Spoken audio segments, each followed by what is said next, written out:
తాకట్టులో ఉన్న బంగారానికి తక్షణ విముక్తి. ఈ రోజు మార్కెట్ రేట్ క్యాష్ మీ చేతిలో. శివ గోల్డ్ కంపెనీ, మీ నమ్మకానికి మా హామీ. ఈ మురికి మనస్తత్వాల నుంచి ఎక్కడికైనా దూరంగా పారిపోతాం. కమాన్ కమాన్ సౌందర్య. నా మనసు పాడు చేసినట్టే నన్ను కూడా పాడు చేస్తే గానీ నీకు తృప్తి కలగదా? సౌందర్య అంటే అంటే నువ్వు కూడా నన్ను అసహించుకుంటున్నావా? Yes, I hate you. Understand? Get lost. నీ మొహం నాకు చూపించుకో. Get out. సౌందర్య, ప్రేమంటే ఏమిటో తెలియదు నాకు. ప్రేమంటే ఏమిటో నువ్వే చెప్పావు.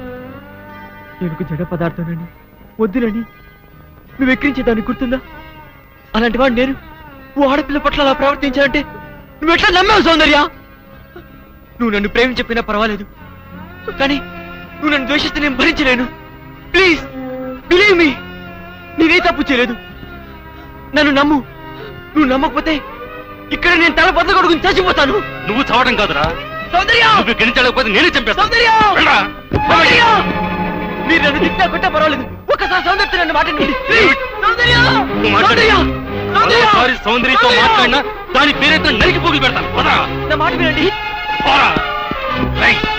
సౌందర్య, ఇక్కడికి వచ్చాడు సౌందర్య, సౌందర్య, ప్లీజ్ ఒక్కసారి నా మాట విను సౌందర్య. ఏమిటండి మాట ఇది?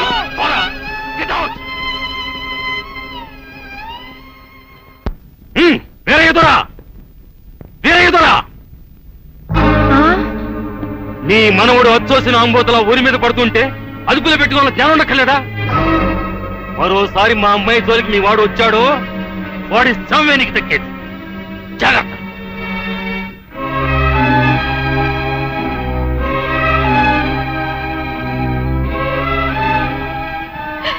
ఎందుకు వచ్చిన గొడవ నాయన? చూడు, ఉల్లంతా ఎలా కొట్టారు. ఎందుకు నీకు గొడవ? అమ్మోమే నాయనే, బిడ్డ కంటికి మెంటికి ఏకదారిగా ఏడుస్తున్నాడు. ఆడి బాధ చూస్తుంటే నా గుండె తరుక్కుపోతుంది. ఊరంతా ఏకమయ్యి అపం శుభం తెలియని నా మనవడి మీద అబద్ధాలు వేస్తారా? ఈడ కష్టం కాల, ఈడ దినాలు పెట్ట పాపించేదాన్ని. లక్షలు కుమ్మరిస్తామని సంబంధాలు వస్తే లక్ష్మీదేవి లాంటి పిల్ల ఆడికి పెళ్ళంగా రావాలని అన్ని పోతున్నాను. ఆడి కర్మ ఇలా కాలి ఆ టీ కుట్టుదాన్ని చేసుకోవాల్సిన కర్మ పట్టింది. మీరెందుకు ఏడవడం? నా చెల్లి బతుకిలా నాశనమైనందుకు నేను ఏడవాలి గాని వియ్యపురాలు గారు. గీపురాలు గీపురాలు అన్నావంటే పళ్ళు రాలిపోతాయి. చింతకాయ ఏం కాదు, నా చెల్లి నీ మనోడి పెళ్ళామైతే మనం వియ్యపురాలం కాదా ఏంటి? ఆ మాత్రం మాకు వావి వరుసలు తెలుసండోయ్. మాది అసలే దొరల వంశం. ఇంతకి ముహూర్తాలు ఎప్పుడెట్టిస్తున్నారు? దృష్టి పంచాయతీ తీర్పిచ్చాక పెట్టించుకు వస్తామా? బాబు గారు, ఏంటే చెల్లెలి పెళ్లి శుభలేక? అవునండి, ఆగమేఘాల మీద అచ్చొత్తిచ్చానండి లగ్న పత్రికలు. తమరు దగ్గరుండి జరిపించాలి పెళ్లి. శుభం, తప్పకుండా జరిపిస్తా. ఇక అన్నట్టు పెళ్లి పనులకి ఎవరైనా మనుషులు తక్కువైతే చెప్పు, నా కొడుకు బుల్లిరాజు గారిని పంపిస్తా. చింతకాయం కాదు, మా ఇంటి నిండా బోల్డ్ మంది పనోళ్ళు పాలేర్లు. అసలే మాది ఇప్పుడు తొరల వంశం. వస్తానండి, అవతల బోల్డ్ మందికి వంచాలి లగ్న పత్రికలు. సెంతకాయలు అమ్ముకునేదానికి సిరిమాలత్యం పడితే సెంతకాయని చూసి సి వంకర టెంకరగా ఉంది, ఇదేం కాయా అని అడిగిందంట. అట్టుంది దీని కథ. డాడీ, ఏంట్రా ఇది విషయం, ఇది కిరసనాయలు, ఇది తాడు. అర్జెంట్ గా చచ్చిపోవాలంటే ఈ మూడిట్లో ఏది బెటరో చెప్పు డాడీ. ఈ ఇసం తాగి ఈ కిరసనాయలు మీద వేసుకుని ఈ తాడు ఊరేసుకుని అగ్గిపుల్ల లపక్కన వెలిగించుకున్నారనుకో, టపక్కన ఎగిరిపోతారా. అవును, ఎంతకీ ఈ ఏర్పాట్లన్నీ ఎవరి సాగు కోసమో? నేనే ఆత్మహత్య చేసుకుందాం అనుకుంటున్నాను. నా బావి ప్రెసిడెంటా, నువ్వు బతికొండంగానే నీ ముఖం పగలు చూస్తే రేత్రి కల్లోకి వస్తుంది. అత్తానికి నువ్వు సచ్చి దెయ్యమయ్యావనుకో, దెయ్యాలు కూడా బెదిరి సస్తాయి. నువ్వు సచ్చకరా, చచ్చుతా, సచ్చకరా. నేను చచ్చుతా. అయినా అంత అర్జెంట్ గా సత్తాల్సిన కర్మ నీకేంట్రా ఇప్పుడు? ఎందుక, నేను పిల్లను లవ్ చేశా. ఆ పిల్లను నేను పెళ్లి చేసుకుంటానంటే నువ్వు నో అంటావు. నేను నీ మాట వినను అంటే ఆ ఆస్తి కవర్ ఎవరికైనా ఇచ్చేస్తాను అంటావు. నువ్వు ఇచ్చేసే ఆస్తి కవర్ కంటే నేను ఇచ్చేసిన మనసే నాకు ముఖ్యం. అందుకే నేను చచ్చుతా. అదే విషయం. ఓరు నా బొగ్గుకొండ, నువ్వు ప్రెసిడెంట్ అవడం నాకు కావాలి గాని పేడెత్తుకుని అమ్మాయిని తీసుకొచ్చి నాన్న నేను దీన్ని ప్రేమించాను అని చెప్పు, నేను చేయకపోతాను. అవును, ఎంతకీ ఎవరమ్మాయి? ఒకటే అట్లా సిగ్గుపడబాకరా, చాలా సండాలంగా ఉంది. ఎవరో చెప్పు. అది అది జానకమ్మ. ఏంటి జానకమ్మ? అమ్మా, నీ గని పిచ్చిగా నెక్కిందంట్రా. నా వయసు ఆవిడ్ని నువ్వు ప్రేమించటమేట్రా? ఛీ, జానకమ్మ కాదు డాడీ, ఆవిడ మనవరాలు సౌందర్యను ఆవిడ మనవరాలా? నా ఎదుకున్నా నా బొగ్గు కొండ కదే. రే, జానకమ్మ గారితో ఇయ్యమందడం అంటే నేను మాత్రం కాదంటని చెప్పు. వెంటనే వెళ్ళి వాళ్ళతో మాట్లాడి ఆ ముఖరథం పెట్టించుకొస్తా. అబ్బా, కింద ఒత్తులు తీసేసి ప్రాణాలు తీసేస్తున్నావు డాడీ. ముఖరుతం కాదు డాడీ, ముహూర్తము. ముహూర్తము అదేలా ముఖరథము, అదే పెట్టించుకొస్తా. డాడీ, నేను ఇంకో డాడీ కాకుండా నీకే పుట్టినందుకు నాకు పిచ్చి హ్యాపీగా ఉంది డాడీ. ఆనందమానందమాయనే ఈ అందగాడు పెళ్లి కొడుకాయనే. అమ్మ సౌందర్య, ఎంత అల్లరి జరిగాక నీకు పెళ్లిలా అవుతుందని భయపడ్డా, కానీ నువ్వు చాలా అదృష్టవంతురాలమ్మా. అందుకే ఆ సీనుగాడి బండారం బయటపడింది, బంగారం లాంటి మరో సంబంధం వచ్చింది. ఇంతకీ నిన్ను ఏరికోరి పెళ్లి చేసుకుంటానన్న వ్యక్తి ఎవరని అడగవే? అడగాల్సిన అవసరం లేదు నాన్న, మీరెవరిని పెళ్లి చేసుకోమన్నా చేసుకుంటాను. అది కాదమ్మా, అబ్బాయి నీకు బాగా తెలుసు. అయినా నీకు ఇష్టమో కాదో చెబితే. శవాలకు ఇష్టాలుండవు నాన్న.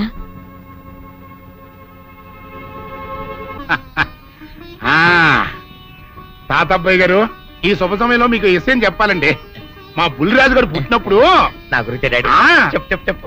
మా బుల్లిరాజు గారు పుట్టినప్పుడు మా ఆవిడికి పురుడు పోసిన మంత్రసాని ఈయన్ని చూసి పుట్టింది పంది పిల్లేమో అనుకుని అని అడిచి ముడిచిపోయిందండి. డాడీ, ఇప్పుడు అవన్నెందుకు?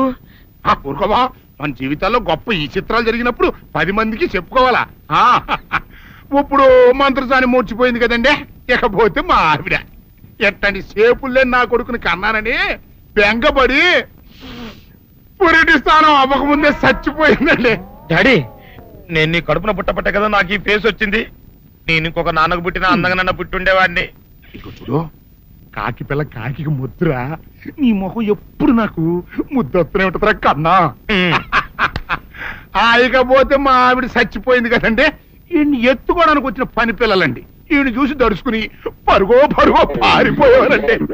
అసలు ఈడికి ఈ జన్మలో పెళ్ళవుద్దా అని నేను ఏడవని రోజు లేదనుకోండి. అట్లాంటిది మా బుల్లిరాజు గారికి మీ అమ్మాయితో పెళ్లి కుదరటం నిజంగా మా అదృష్టం కదండి. ఎంత మాట, నీలాంటి వారితో వీయమంతరం మా అదృష్టం. చాలవరగానే అంత మాట్లాడతారు. పొంతులు గారు మొకరదం పెట్టేయండి. అయ్యా, ఈనాటికి సరిగ్గా 4వ రోజుకు ఓ మంచి దివ్యమైన ముహూర్తం ఉంది. అయితే అదే కాయ చేసేయండి.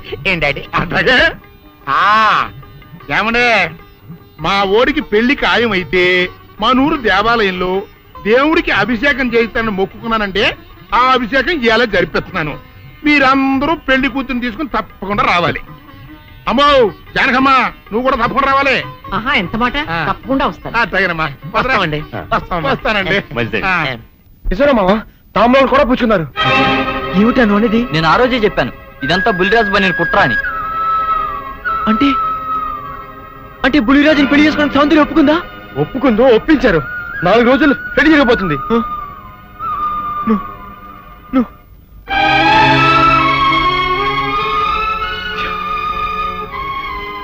నా సౌందర్యం నా నుంచి దూరం అయ్యాక నేనెవరి కోసం బతకాలి?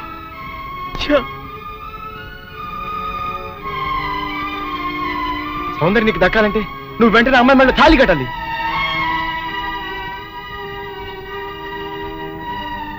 సౌందర్య దృష్టిలో నేను దోషిని, ద్రోహిణి.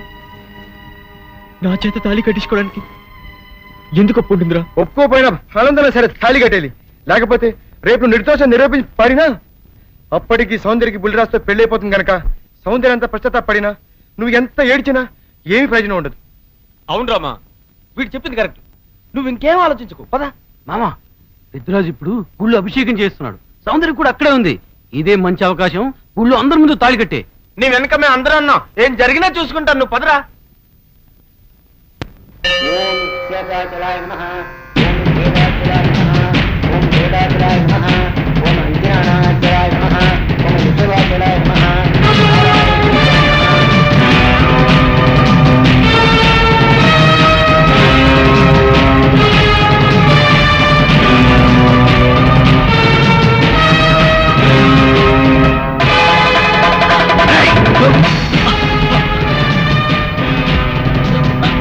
ఎంత ధైర్యంగా నీకు? పెద్దిరాజు గారి కాబోయే కోడల మెడలో తాళి కట్టాలని ప్రయత్నిస్తావా? నువ్వు మా ఇంటికి వచ్చిన రోజునే ముక్కలు ముక్కలుగా నరికైపోవటం నేను చేసిన తప్పురా. నీ రక్తం కళ్ళ చూస్తా. నా కూతురు పెళ్లి పెళ్ళకి ఎక్కక ముందే నిన్ను పాడి పవిత్రమైన దేవాలయంలో రక్తపాతం జరగడం నాకు ఇష్టం లేదు. వీడిని ఊరి బయట తీసుకెళ్లి ముక్కలు ముక్కలుగా నరిగిపారేయండి. తీసుకెళ్ళండి. వీళ్ళు చంపొద్దు. ఊళ్ళో పీనుగులేస్తే మధ్యలో నా పెళ్లి ఆగిపోద్ది. సౌందర్యత నా సాగునం అయ్యాక అప్పుడు చంపండి. సౌందర్యం నువ్వు పెళ్లి చేసుకోండి. కూర్చోబడి దూరం చేస్తావు. మధ్యలో నేనేం చేస్తాను రా? ఈ చేతులు కావు రాళ్ళు వదులుతాడు. సౌందర్యం నాది, నా ప్రాణం.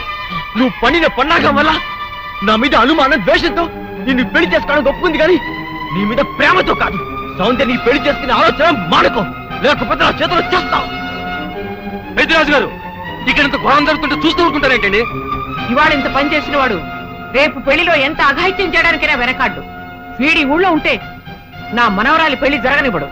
అయితే ఓ పని చేస్తానమ్మా, ఈ పెళ్లి జరిగేంత వరకు ఈ కుర్రాన్ని ఈ ఊరి నుంచి బహిష్కరిస్తున్నాను. పెళ్లి అయ్యే లోపు ఈ ఊళ్ళో అడుగు పెట్టావా నేనేం చేస్తానో నాకే తెలియదు. పిలుసుపడరా. పులిరాజు, మళ్ళీ చెప్తున్నాను, నా సౌందర్యం మెళ్ళో తాళి కట్టడానికి ప్రయత్నించావు, ఈ చేతులు నరికేస్తాను, ఇది ముక్కలు ముక్కలు చేస్తాను. పులిరాజు, ఈ ప్రాణం తీస్తాను.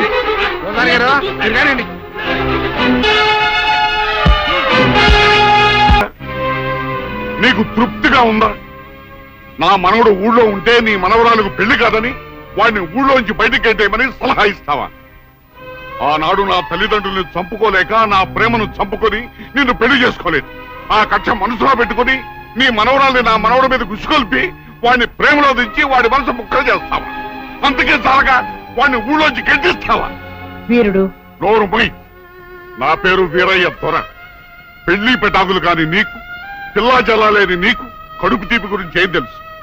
నా మనవడు ఇప్పుడు ఎక్కడున్నాడో ఏమయ్యాడో తెలియటం లేదు. 4 రోజుల లోపల వాడు ఊళ్ళో కనుక రాకపోతే నేను రాక్షసుడు అయిపోతాను. ఈ అవమానం భరించలేక వాడేదైనా అఘాయిత్యానికి పాల్పడితే అందుకు కారణమైన ఏ ఒక్కరూ ప్రాణాలతో ఉండరు. జాగ్రత్త.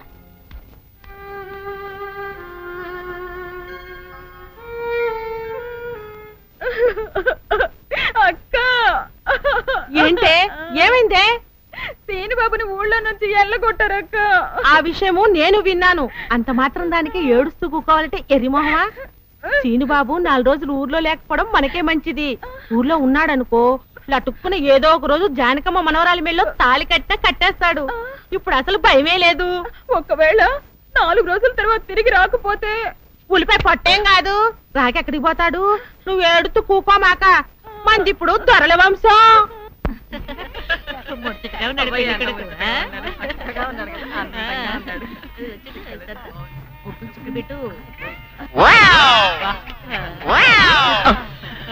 ఇదేమిటి? ముక్క మీద నల్ల చుక్క కదా పెట్టాలి, తెల్ల చుక్క పెట్టారేమిటి? నల్ల బొట్టు పెడితే నీ రంగులో రంగు కలిసిపోద్ది. నువ్వు పొగ్గుకుంటావు కదా, అందుకే నేనే తెల్ల చుక్క పెట్టమన్నా. అందరికి కాఫీ టిఫిన్ అవి అందేలేదు చూడు. అదేమిట్రా, కళ్యాణ మండపం ఇంకా రెడీ కాలేదు? ఇటీ తీసుకోండి.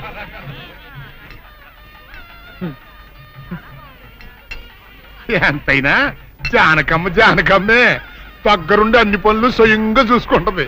మరి నన్ను ఏం చేయమంటారు చెప్పండి? నాదేమో 6 దిక్కులని కొంపైపోయింది.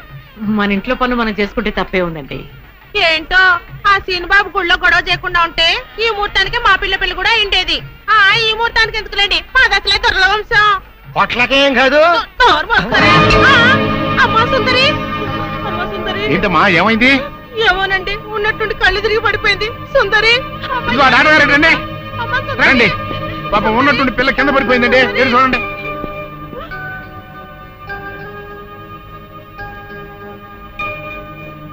మీరేం కంగారు పడాల్సిన అవసరం లేదమ్మా.